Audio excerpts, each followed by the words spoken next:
ఇదైతే మినపప్పు అండి. మినపప్పుతోనైతే నేను దోశలైతే తయారు చేద్దాం అనుకుంటానండి. హోటల్ స్టైల్‌లో మన ఇంట్లో దొరికే వాటితోనే ఈజీగా దోశలనేది ఎలా చేసుకోవాలో చూసుకుందామండి. దాదాపు ఒక 10 వెరైటీస్ దోశలైతే తయారు చేస్తున్నానండి. మీరైతే వీడియోని స్కిప్ చేయకుండా చూడండి. ఒక ఒక గ్లాస్ మినపప్పుకి 3 గ్లాసుల బియ్యాన్నయితే రేషన్ బియ్యాన్నయితే తీసుకోవాలండి. రేషన్ బియ్యం తీసుకుంటే టేస్ట్‌గా ఉంటదండి. 2 సార్లు కడిగేసి పక్కన పెట్టుకొని రేషన్ బియ్యంలో కొన్ని మెంతులు, సగ్గుబియ్యాన్ని యాడ్ చేసుకున్నా అండి. సగ్గుబియ్యం ప్లస్‌లో శనగపప్పు యాడ్ చేసుకోవచ్చండి. అవి యాడ్ చేసుకుంటే ఏమవుతుందంటే దోశలనేది మెత్తగా వస్తుందండి విరిగిపోకుండా. ఇప్పుడు చట్నీ కోసం అయితే ఒక కప్పు పల్లీలు, 3 మిర్చీలు, 4 వెల్లుల్లి రెబ్బల్ని నూనెలో వేయించుకోవాలి. చల్లారిన తర్వాత మిక్సీ పట్టుకోవాలి. చట్నీ తాలింపు కోసం అయితే కడాయిలో 2 స్పూన్ల ఆయిల్ వేసి 5 ఎండుమిర్చీలు, కరివేపాకు, పసుపు వేసుకొని వేగనించాలి. స్టవ్ ఆఫ్ చేసుకొని చట్నీలో అదే గిన్నెలో పోసుకోవాలండి. చట్నీ అనేది వేడి చేయొద్దండి. వేడి చేస్తే ఏమవుతుందంటే టేస్ట్ అనేది గట్టి పడుతుంది, బాగుండదండి. చూడండి, ఇవన్నీ మన ఇంట్లో దొరికే ఐటమ్సే అండి. వాటితోనే దోశలు ఎలా చేయాలో నేనైతే వీడియోలో చూపిస్తున్నానండి. ముందుగానే స్టవ్ వెలిగించేసి పైన దోశ పెనం పెట్టి వేడి అయిన తర్వాత ఉల్లిగడ్డతోని చుట్టూ రుద్దుకోవాలండి. ఉల్లిగడ్డతో రుద్దుకుంటే ఏమవుతుందంటే దోశలు అనేది బ్లాక్ అనేది కావండి. 2 స్పూన్ల దోశపిండి తీసుకొని తర్వాత రౌండ్గా తిప్పుకోవాలి. అదే దోశ పెనం పైన ముందుగానే మనం రెడీ చేసుకున్న ఉప్మాని వేసుకొని దోశ మీద చుట్టూ రౌండ్గా స్ప్రెడ్ చేసుకోవాలి. తర్వాత కొంచెం ఆయిల్ తీసుకొని దోశ మొత్తం కొద్దిగా వేసుకోవాలి. దోశ కింది వైపు కాలిన తర్వాత దోశను తీసుకొని పక్కన ప్లేట్లు పెట్టుకోవాలి. నేనైతే దోశనైతే రెండో వైపు అయితే తిప్పుతలేదు, ఎందుకంటే ఉప్మా అనేది దోశ పెనంకి అంటుకుంటుందండి. మళ్ళీ అదే పెనం పైన దోశ పిండి చుట్టూ స్ప్రెడ్ చేసుకొని ఆ దోశ పైన సగ్గుబియ్యాన్ని అయితే రెడీ చేసుకోవాలండి. సగ్గుబియ్యాన్ని చుట్టూ స్ప్రెడ్ చేసుకోవాలి. ఇది కూడా కింది వైపు దోశ వేడి అయిన తర్వాత దోశ ప్లేట్లో వేసుకోవాలండి. సగ్గుబియ్యాన్ని అయితే ముందు రోజు నానబెట్టుకొని నెక్స్ట్ రోజు అయితే పోపుకి వేసుకున్నానండి. అదే సగ్గుబియ్యాన్ని దోశ పైన రుద్దుతున్నానండి.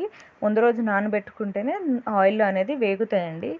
మళ్ళీ అదే దోశ పెనం పైన దోశ వేసుకొని రౌండ్గా చేసుకోవాలండి. చిన్నగా తురిమిన క్యారెట్ని అయితే చల్లుకోవాలి. దోశ కింది వైపు వేడి అయిన తర్వాత తిప్పుకోవాలండి. తిప్పుకొని ప్లేట్లో తీసుకోవాలి. ప్రతిసారి కొత్త దోశ వేసినప్పుడు పెనాన్ని ఉల్లిగడ్డతో రుద్దుకోవాలండి. అలా రుద్దితేనే దోశలు నిండి మాడిపోకుండా ఉంటాయి. ఇప్పుడైతే క్యారెట్ దోశ అయితే రెడీ అయిందండి. మళ్ళీ అదే దోశ పెనం పైన దోశని వేసుకొని పైనుండి అయితే ఉల్లిగడ్డల్ని చల్లుకోవాలండి. తర్వాత అందులో కొద్దిగా పసుపు, కారం వేసుకొని దోశ వేడి అయిన తర్వాత ప్లేట్లో తీసుకోవాలండి. ఆనియన్ దోశ అయితే రెడీ అయిందండి. అదే పెనం పైన దోశ వేసి ఆలు అంటే మసాలా దోశ అంటారు కదండి, ఆ మసాలాలు వేసుకొని దోశ పైన స్ప్రెడ్ చేసుకోవాలి. ఇప్పుడు మసాలా దోశ అనేది కూడా రెడీ అయిందండి. దీన్ని ఒక సైడ్ కాలిన తర్వాత దోశని ప్లేట్లో తీసుకోవాలండి. అదే దోశ పెనం పైన మళ్ళీ దోశలు వేసుకొని ఒక ఎగ్గునైతే ఆమ్లెట్ టైప్లో స్ప్రెడ్ చేసుకోవాలండి. అంటే ఎగ్ దోశ కోసం స్ప్రెడ్ చేసుకొని పైన పసుపు, కారం చల్లుకొని ఒకసారి తిప్పుకొని వేడి అయిన తర్వాత ప్లేట్లో తీసుకోండి. ఎగ్ దోశ కూడా రెడీ అయిందండి. అలాగే ఇంకో దోశను కూడా అలాగే వేసుకొని పైన ఆనియన్ అయితే చల్లుకోవాలండి. అంటే ఆనియన్ ఎగ్ దోశ అయితే రెడీ అయిందండి. అలాగే ఇంకో దోశ వేసుకొని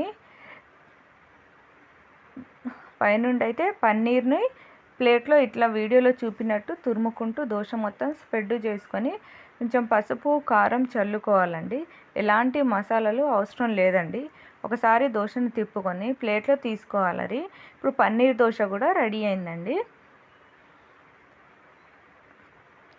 అలాగే ఇంకో పన్నీర్ దోశ వేసుకొని పైనుండి ఆనియన్ని చల్లుకోవాలండి. ఒకసారి తిప్పుకొని ప్లేట్లో తీసుకోవాలండి. ఇప్పుడు ఆనియన్ పన్నీర్ దోశ కూడా రెడీ అయిందండి. ఇప్పుడైతే కారం దోశను అయితే చేసుకుందామండి. అందుకు కావాల్సిన మిక్సీ జార్లో ఒక ఆనియను,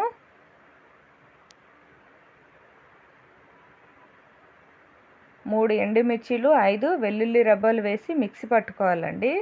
తర్వాత స్టవ్ పైన చిన్న కడాయి తీసుకొని అందులో ఒక స్పూన్ ఆయిల్ వేసి కరివేపాకు వేసి మనం మిక్సీ పట్టుకున్న ఉల్లి కారాన్ని అందులో వేసి పోపుకి వేసుకోవాలండి. తర్వాత పెనం పైన దోశ వేసి పైనుండి ఈ ఉల్లి కారాన్ని వేసి దోశ మొత్తం స్ప్రెడ్ చేసుకోవాలి. అన్ని దోశల్లో ఆయిల్ కాకుండా ఒక స్పూన్ నెయ్యినైతే వేసుకోవాలి ఈ దోశలో. మిగతా దోశలు అయితే మనం ఆయిల్ వేసుకుంటాం, కానీ ఈ దోశలో అయితే నెయ్యి వేసుకుంటాం. నెయ్యి వేసుకుంటే కారం దోశ టేస్ట్గా ఉంటుందండి, కారం కూడా అంతగా ఉండదు. దోశ వేడి అయిన తర్వాత ఒక ప్లేట్లో తీసుకోవాలండి. ఇప్పుడు కారం దోశ కూడా రెడీ అయిందండి. మళ్ళొక పన్నీరు దోశ వేసుకొని దానిపైన క్యారెట్ చల్లుకుంటే పన్నీరు క్యారెట్ దోశ అనేది రెడీ అవుతుందండి. లాస్ట్లో వచ్చేసండి మనమైతే ఒక ప్లెయిన్ దోశనైతే వేసుకుందాం. ఇలా ఈజీగా ఇంట్లోనే హోటల్ స్టైల్లో దోశలు అయితే రెడీ అయిందండి. మీరు కూడా టేస్ట్ చేసి కామెంట్ చేయండి. సబ్స్క్రైబ్